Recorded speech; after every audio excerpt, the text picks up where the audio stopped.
Well, it was bound to happen. Molly let me down.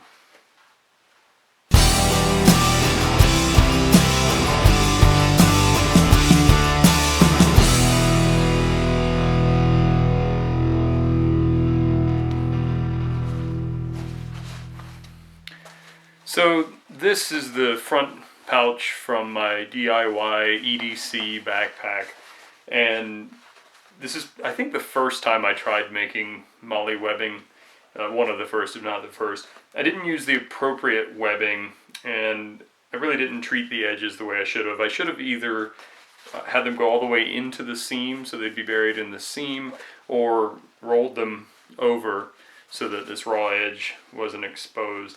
And I tried zigzagging over it and singeing them down, but over time, it's been about a year now, it just wasn't enough, and this frayed.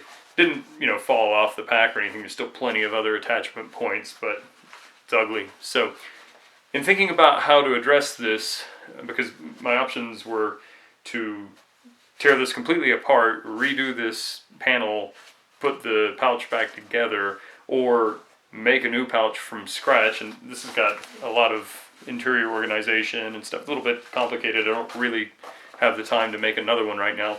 So I decided that the best option for me is just to permanently sew it to the pack. In order to attach the pouch to the bag, I had to do some fairly extensive surgery to seam rip the front panel. I was going to take this panel out completely, but I think I've removed enough that I can sew the pouch on and then sew this panel back in without having to completely remove it and take off things like the shock cord strap and my label and stuff. So we'll see if that works. While I'm at it, I'm going to try a trick I learned from YouTube for changing the thread in a machine that you already have threaded with a different thread that you want to use.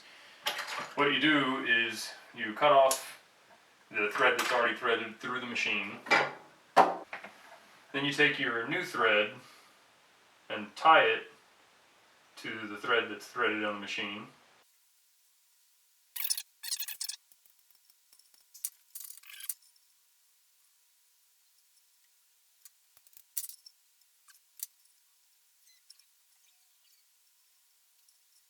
So every time I tried to cut the tails off, I ended up separating the knot again. So I'm not going to do that, and we'll see what happens. But already, I think I could have threaded the machine faster than I could have tied the knots. But anyway, let's see what happens. So I'm going to pull the thread out of the eye of the needle, and then in theory, I should be able to just pull this through.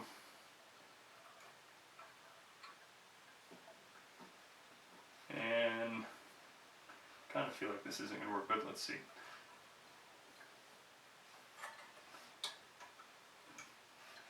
Well, made it to the lifting arm before it broke loose. So I suppose if you tie a better knot, I mean, I've seen people do this, it clearly works, but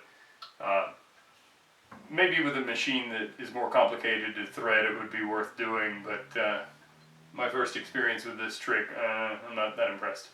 This might be a little bit like putting drywall over old paneling or something, but I'm not going to bother ripping out the MOLLE or PALS webbing on these two pieces. I mean, MOLLE webbing on this piece and PALS webbing on this piece in case there's any confusion.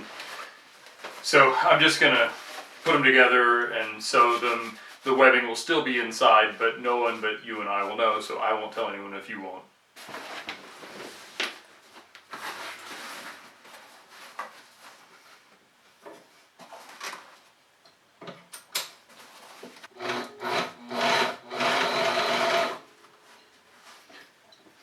So this is 1, 2, 3, 4, 6 or 8 layers of 1000 denier cordura on the seam that I'm sewing here. And I'm using my new Sailrite Ultrafeed LS1 for the first time. It's the first time I'm actually sewing anything with it besides just a scrap. And it's powering through it with absolutely no problem at all. More importantly, it's feeding it very well. I'm at a very difficult corner here. I can't imagine that it's not going to struggle to get over this hump. But just going through it at all will be enough to make me happy. And actually, yeah, it doesn't even care. It's pretty awesome.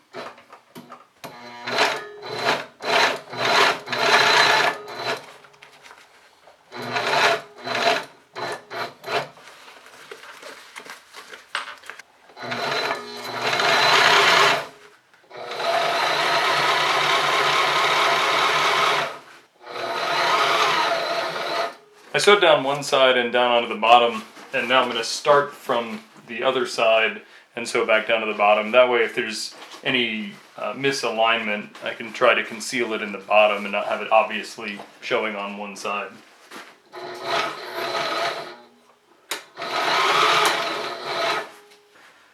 Well, there you have it.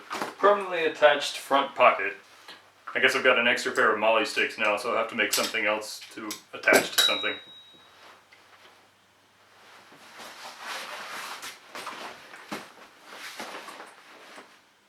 If you like this video, give me a thumbs up, and if you're not already a subscriber, I'd love to have you subscribe to my channel. If you have any questions or comments, post them in the comments section below. Thanks for watching.